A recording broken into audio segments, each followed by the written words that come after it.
श्री स्वामी समर्थ. स्वामी समर्थ तुमच्या सर्वांच्या इच्छा आकांक्षा पूर्ण करो ही स्वामींच्या चरणी प्रार्थना करते आणि आपल्या आजच्या व्हिडिओला सुरुवात करते. तर बुधवारी आहे कार्तिक महिन्यातील संकष्टी चतुर्थी. प्रत्येक आईने करा हा 108 मुगाचा दानांचा उपाय. मुलांच्या सर्व अडचणी दूर होतील, सर्व विघ्न दूर होतील, अभ्यासात प्रगती होईल, सर्व इच्छापूर्ती व्हायला मदत होईल. नक्कीच हा उपाय तुम्ही करायचा आहे. कोणताही उपाय करत असताना तुमची श्रद्धा आणि निष्ठा असेल तर तो उपाय फलदायी ठरतो. गणपती हे तर विद्येचे देवता आहे, त्यामुळे नक्कीच आपल्याला हा उपायांचा फरक पडेल. तर आईने हा उपाय केल्यामुळे मुलांच्या अभ्यासामध्ये खूप अशी प्रगती होईल. त्यांच्या नोकरीविषयी काही ज्या समस्या असतात त्या देखील दूर होतील आणि आपल्या कष्टासोबतच आपल्याला आपल्या नशिबाची साथ देखील मिळते.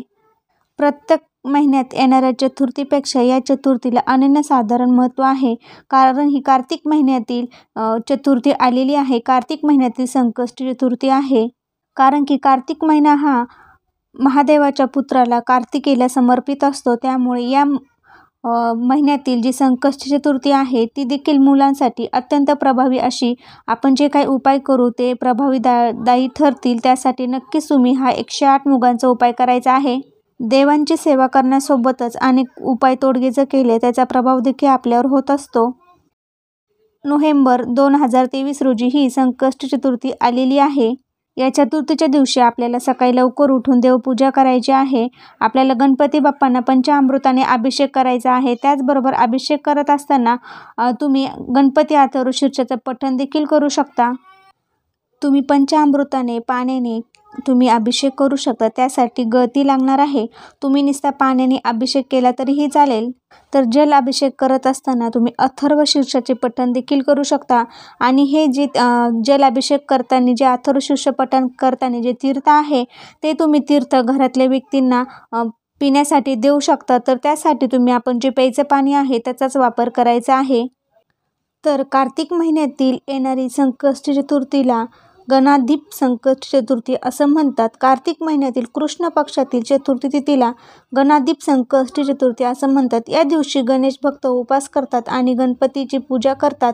दिवसभर उपवासानंतर रात्री चंद्रोदयाची पूजा करून त्यास अर्घ्य देतात आणि संकष्टी चतुर्थीचा उपवास पूर्ण होतो.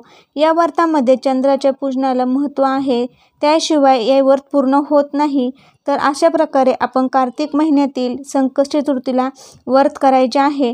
तर गणपती बाप्पांच्या आशय भक्ती लाभण्यासाठी गणपतीची उपासना प्रत्येक महिन्यात केली जाते. संकष्टी चतुर्थी गणेश व्रताचे खूप जण करतात. कार्तिक महिन्यातील संकष्टी चतुर्थी व्रतातून वक्रतुंड संकष्टी चतुर्थी नावाने ओळखली जाते. या दिवशी गणेशाच्या वक्रतुंड स्वरूपाचे पूजन करणे शुभ आणि पुण्य फलदायी मानले गेले आहे. कार्तिक वद्य संकष्ट चतुर्थीच्या दिवशी सिद्धी नामक योग जुळून आला आहे. जाणून घेऊ आपण या दिवशी आपल्याला आपल्या मुलांसाठी कोणता उपाय करायचा आहे, तो कसा करायचा आहे हे मी तुम्हाला सांगणार आहे.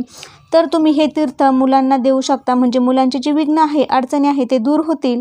तर हे तीर्थ जर आपण मुलांना दिलं तर त्यांना त्यांच्या अभ्यासामध्ये प्रगती होईल, जे विघ्न आहे ते दूर होतील. हे तीर्थ असं खूप इतकं प्रभावी असतं, त्यामुळे नक्कीच तुम्ही हे तीर्थ मुलांना प्यायला द्यायचं आहे.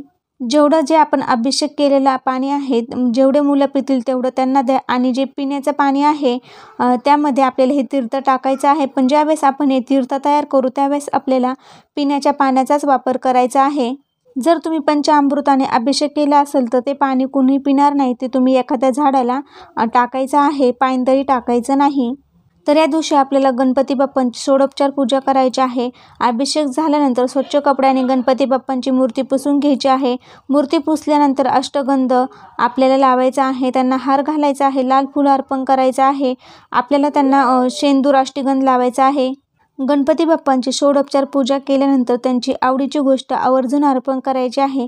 ती म्हणजे आपल्याला दुर्वा अर्पण करायची आहे. 21, 11 किंवा तुम्ही एक दुर्वा देखील अर्पण करू शकता. तर आपण जो आज उपाय करणार आहोत तो म्हणजे आपल्याला 108 मुगाचा उपाय करायचा आहे. तुम्ही तुमच्या मुलासाठी, मुलीसाठी, कुणासाठी तुम्ही हा उपाय करू शकता. तुमचे मुलं हॉस्टेलवर असले आईने हा उपाय केला तरीही चालेल.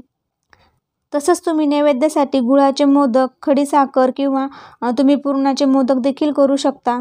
कारण मोदक हे गणपती बाप्पांना अतिशय प्रिय आहे, त्यामुळे नक्कीच तुम्ही गणपती बाप्पांना ही एक गोष्ट अर्पण करा. त्यांना प्रसाद म्हणून तुम्ही मोदकाचाच प्रसाद अर्पण करा. त्यासोबत तुम्ही बेसनाच्या लाडूचा नैवेद्य देखील अर्पण करू शकता. तर कार्तिक महिन्यातील येणारी बुधवारी आहे संकष्टी चतुर्थी. तर या दिवशी आपल्याला 108 मुगांचा उपाय करायचा आहे.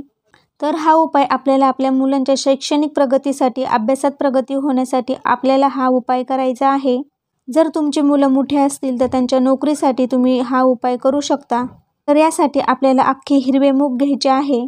तर मुगाची डाळ नाही तर आपल्याला 108 अख्खे मूग घ्यायचे आहे. मोजून आपल्याला 108 मूग घ्यायचे आहे. जर तुमचे 2 मुलं असतील तर 108 अशा प्रकारे 2 वाट्यांमध्ये तुम्ही 108 मूग घ्यायचे आहे. तर हे दाणे आपल्याला चांगले असायला हवे, साल निघलेली, तुटलेले नसावे. तर आपल्याला दोन्ही मुलांसाठी 108 वेगवेगळे मूग घ्यायचे आहे. जर तुमचे मुलं हॉस्टेलला राहत असतील तर त्यांच्यासाठी तुम्ही देखील हा उपाय करू शकता. ज्या रूममध्ये मुलं तुमचे झोपत असतील त्या जागेवर तुम्हाला हा उपाय करायचा आहे. तर अशा प्रकारे आपल्याला हे हिरवे मूग घ्यायचे आहेत. 2 मुलांसाठी जर तुम्ही घेतले असतील तर ते वेगवेगळे 108 मूग घ्यायचे आहे. तर आपल्याला काय करायचं आहे, एक हिरव्या रंगाचं कापड घ्यायचं आहे आणि ते मूग आपल्याला त्या हिरव्या रंगाच्या कापडामध्ये टाकायचे आहे. तर तो ब्लाऊज पीस असेल किंवा एखादा रुमाल असेल, असं कोणतंही आपल्याला एक कापड घ्यायचं आहे. तर तो आपल्याला कपडा असा देवासमोर एखाद्या चौरंगावर किंवा पाटावर ठेवायचा आहे आणि त्यामध्ये आपल्याला 108 मुगाचे दाणे टाकायचे आहे आणि आपली इच्छा आपल्याला गणपती बाप्पांसमोर बोलून दाखवायची आहे. जे काही इच्छा आहे, मुलांच्या शैक्षणिक बाबतीत असो, नोकरी बाबतीत असो, करिअर बाबतीत असो, ती इच्छा आपल्याला गणपती बाप्पांसमोर बोलून दाखवायची आहे. आणि मग ते ठेवलेले दाण्यांची आपल्याला एक पोटली तयार करायची आहे आणि ती पोटली आपल्याला मुलांची स्वच्छ रूम असेल, जिथे मुले झोपत असेल त्या रूममध्ये ठेवावी. ती जागा स्वच्छ असावी, अडगळ जागा नसावी, याची आपण काळजी घ्यायची आहे. आणि ही पोटली ठेवताना अत्यंत श्रद्धेने, आपल्या विश्वासाने आपण ठेवायची आहे. जर तुमचे मुलं हॉलमध्ये झोपत असेल तर त्यांच्या उशाशी देखील तुम्ही ही पोटली ठेवू शकता. आणि आपल्याला काय करायचं आहे, ही पोटली दुसऱ्या दिवशी घेऊन आपल्याला गणपती बाप्पांच्या मंदिरामध्ये जायचं आहे. म्हणजे बुधवारी ही संकष्टी चतुर्थी येणार आहे. तर आपल्याला गुरुवारी ही पोटली घेऊन आपल्याला गणपती बाप्पाच्या मंदिरामध्ये जायचं आहे. आणि मंदिरामध्ये गेल्यानंतर गणपती बाप्पाला फूल वगैरे दुर्वा अर्पण करायचे आहे, मनोभावे नमस्कार करायचा आहे. आणि ही दुर्वा वाहायची आहे आणि ही पोटली आपल्याला गणपती बाप्पाच्या चरणाशी हे मूग अर्पण करायचे आहे. मुलांच्या ज्या काही इच्छा आकांक्षा आहेत त्या सांगायच्या आहे. तर हा उपाय आपल्याला मंदिराजवळ जाऊन, म्हणजे घराच्या आसपास एखादं मंदिर असेल तिथे जाऊन हा उपाय करायचा आहे. आणि हे आपण ज्यावेळेस उपाय करणार आहोत, जे आपण मुलांच्या पोटल्या बांधलेल्या आहेत त्या गणपती बाप्पांच्या चरणाशी अर्पण करायचे आहे. आणि आपल्याला कुणाशी न बोलता घरी यायचं आहे आणि घरी येऊन हातपाय धुवायचे आहे आणि देवासमोर जाऊन आपल्याला दिवा प्रज्वलित करायचा आहे. मुलांच्या इच्छा आकांक्षा सांगायच्या आहे. जर आपल्या घराजवळ गणपती बाप्पाचं मंदिर नसेल तर तुम्ही एखाद्या महादेवाच्या मंदिरामध्ये जाऊन ह्या पोटल्या अर्पण करू शकता. आणि सर्वात पहिले महादेवाच्या मंदिरात गेल्यानंतर पाण्याने, पंचामृताने, दुधाने अभिषेक करायचा आहे. मनोभावे नमस्कार करायचा आहे, विधिवत पूजा करून घ्यायची आहे. तर ही कार्तिक महिन्यातील आलेली संकष्टी चतुर्थीला प्रत्येकाने आपल्या मुलाच्या प्रगतीसाठी, शैक्षणिक किंवा अभ्यासात प्रगती होण्यासाठी नक्कीच हा एक उपाय करायचा आहे. मुलासाठी 2 मुलं असो, 3 मुलं असो, त्यांच्यासाठी प्रत्येकाने हा उपाय करायचा आहे. तर कसा वाटला तुम्हाला आजचा हा व्हिडिओ ते कमेंटद्वारे नक्की सांगा. त्याचपूर्वी अजून आपल्या चॅनलला सबस्क्राईब केले नसेल तर नक्की करा. श्री स्वामी समर्थ. धन्यवाद.